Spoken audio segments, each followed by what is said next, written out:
السلام عليكم، ازيكم احبابي؟ عاملين ايه؟ الفيديو بتاع النهارده هنعمل طريقه الزبده النيوزيلندي في البيت. يعني بكوبايه لبن واحده بس هتقدري تعملي كيلو من الزبده، او زي ما انت شايفه القالب الزبده الكبير ده. وهنقول لك بقى مع بعض كده، هقول لكم على شويه حاجات كده لاول مره هتشوفوها معايا كده، وان شاء الله هتظبط معاكم الطريقه. وهنا ليه الامانه انا كنت بجرب كده مكعب زبده، وكنت بشوف الطريقه عامله ازاي، وكنت هقول لكم لو الطريقه مش حلوه، وبالامانه انا كنت فعلا هطلع اقول لكم، لكن لقيت الطريقة ممتازة جدا. يلا بينا بقى، ما تنسوش تشجعوني بلايك، ويلا بينا نبدأ بسم الله. اول حاجة انا هنا عندي كوباية لبن اقدر استخدمها، وكوباية اللبن ديت تكون كاملة الدسم، يعني تقدري ان انت تكوني جايباها من سوبر ماركت موثوق منه، او من حد يعني موثوق منه، او بمعنى اصح يعني لبن مش اي كلام. تمام، ده علشان خاطر يديكي نتيجة افضل للزبدة. تمام. تاني حاجة بقى هجيب بولة وهنزل بيها على اللبن، وهجيب برضو نفس الكوباية من الزبدة، والزبدة تكون معايا دافية ما تكونش سخنة علشان ما تفسرش من اللبن. تمام كده، هضربهم حلوين قوي كده بمضرب اليد، وبعدين بقى هجيب الخلاط وهبدأ انزل بالكمية بتاعتي. تقدري ان انت تستخدمي الهاند بلندر زي ما انت عايزة، مفيش اي مشكله خالص. هبدا بقى ان انا اضرب في الخلاط، وهنا وانا بضرب في الخلاط هضيف عليها كده ربع كوبايه من الخل. وهنا هقول لكم انا ضفت الخل ليه، علشان خاطر الخل بقى لما يتفاعل مع الحليب هيحوله للقشطه، وكده كده القشطه احنا بنعمل منها الايه، السمنه البلدي.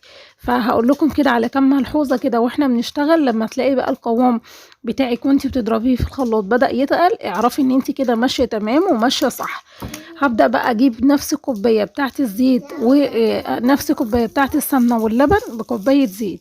بس هنا علشان خاطر ما اوعي تحطي كوباية الزيت كلها كاملة، وانتي بتضربي في الخلاط ابدأي انزلي حبة بحبة حبة بحبة، وهتسيبيها كده لحد ما توصلي للقوام دوت. القوام ده هو ده القوام المظبوط، ما شاء الله طالع معايا حلو قوي قوي. هقول لكم بقى، يعني عايزة اقول لكم حلو جدا جدا. بصوا بقى، جبت قالب عندي، او تقدري تستخدمي اي علبة عندك مفيش اي مشكلة خالص، وكيس تلاجة او كيس استرتش، وبدأت انزل بقى بالخليط بتاعي كده كويس قوي، واقفل القالب بتاعي كده زي ما انتوا شايفين. هبدأ بقى ان انا اسيبها في الفريزر، تقدري من ساعتين لتلاتة زي ما انت عايزة، وتقدري تطلعيها وتقطعيها مكعبات زي ما انت عايزة. انا هنا سبتها بقى بصراحة ساعة ونص كده، يعني علشان خاطر ان انا عايزة انزل الفيديو، فكنت عايزة بقى اجيبها لكم من بعد ما طلعت من الفريزر، فما طولتش عليها قوي، يعني سبتها كده في الفريزر مش كتير. بصوا بقى، عايزه اقول لكم بقى طالع معايا قالب زبده بسم الله ما شاء الله. كميته حلوه قوي، اقتصادي جدا جدا، وكمان يعني من كوبايه زبده واحده بس وكوبايه لبن عملت كميه حلوه قوي. بصوا القالب طالع معايا ما شاء الله عليه حلو قوي قوي، كمان طعمه حلو جدا. طيب هقول لكم بقى يعني للناس، او ردا للناس اللي هتقولي دي زبده مهدرجه والكلام ده كله، بصوا انا طبيعي كده كده انا بستخدم الزبده ديت، فما فيهاش حاجه كده لما انا اكون اقتصاديه، او ان انا افكر ان انا اضيف لها شويه اضافات كده تعمل لي الكميه يعني ضعفين، يعني انتوا فاهمين. يعني من كوبايه زبده عملت مثلا كميه حلوه قوي، كيلو مثلا من الزبده.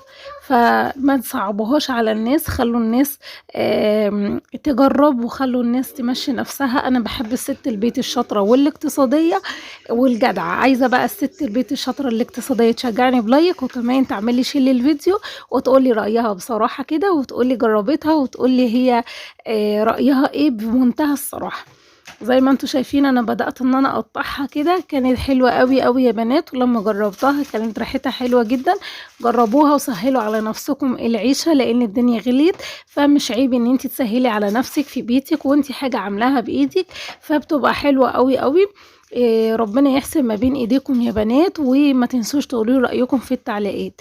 اتمنى الفيديو يكون عجبكم، ما تنسوش لايك وشير للفيديو، واشوفكم على خير في فيديو جديد، واستودعكم الله الذي لا تضيع ودائعه.